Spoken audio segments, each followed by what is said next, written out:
Transcendentalism. This was a concept which was first introduced and drafted during the beginnings of the Renaissance. In it expresses a great view and positive perception of separating yourself from society and attaching yourself to nature. Many would wrongly assume that transcendentalism was a trend, which eventually died off far in the past. However, while the movement itself in the main light may have died off, it's actually still around today in the modern era, but in very subtle places. This can be easily proven by taking a simple analysis and dissection at pop culture today.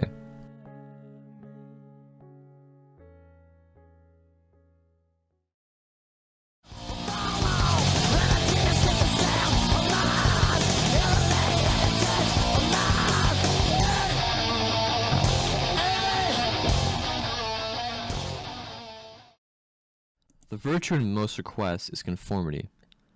Self-reliance is its aversion. It loves not realities and creators, but names and customs. Kurt Cobain was the lead singer of the hit rock band Nirvana. Throughout his life, he was always known for not conforming to society's standards on what a music artist should be. The majority of music produced by the band has gotten a serious reputation for being unconventional, unlike the music in that time period, and may have very well contributed to the rise of an entirely different type of music during the 90s. The music created by Kurt was nothing short of groundbreaking and original.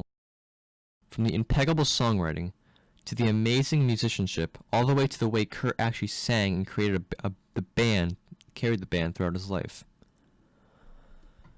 Many people did not like him, but the others did, because Kurt wasn't just a name and a generic songwriter. He was a creator, and someone who didn't conform to the norm, which turned out to be his greatest strength. Mr. Blue Sky, please tell us why you had to hide away for so long. Nothing is at last sacred but the integrity of your own mind. No law can be sacred to me but that of my nature. Good and bad are but names very readily transferred to that or this.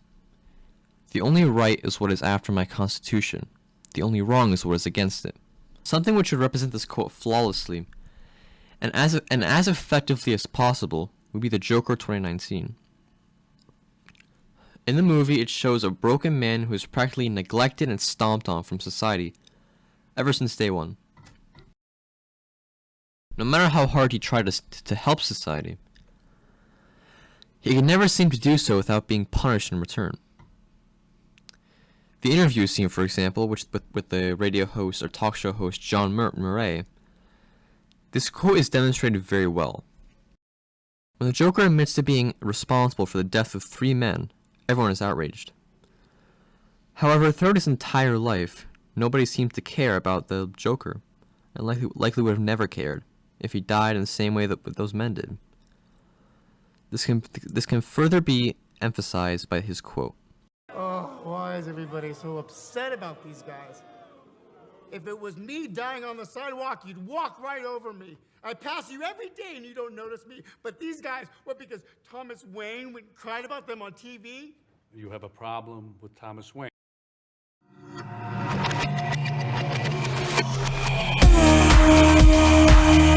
It is the harder, because you will always find those who think they know what is your duty better than you know it yourself. Bruno from the movie The Boy in Striped Pajamas is an excellent example of this quote. Because it shows the struggle and battle between duty and humanity. Bruno is expected to be a Nazi sympathizer due to him being born in a Nazi family. And everyone around him reminds him that just not his duty.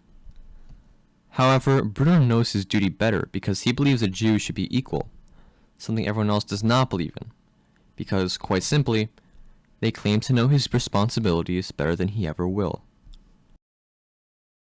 In conclusion, all 3 references of pop culture are indicative of transcendentalism still being in existence today, even though it is in very small and unnoticeable quantities. Transcendentalism is not only about self-reliance, nonconformity, and free thought, and because of this, it may actually be possible to find even more examples with hidden elements of this belief system placed inside of it.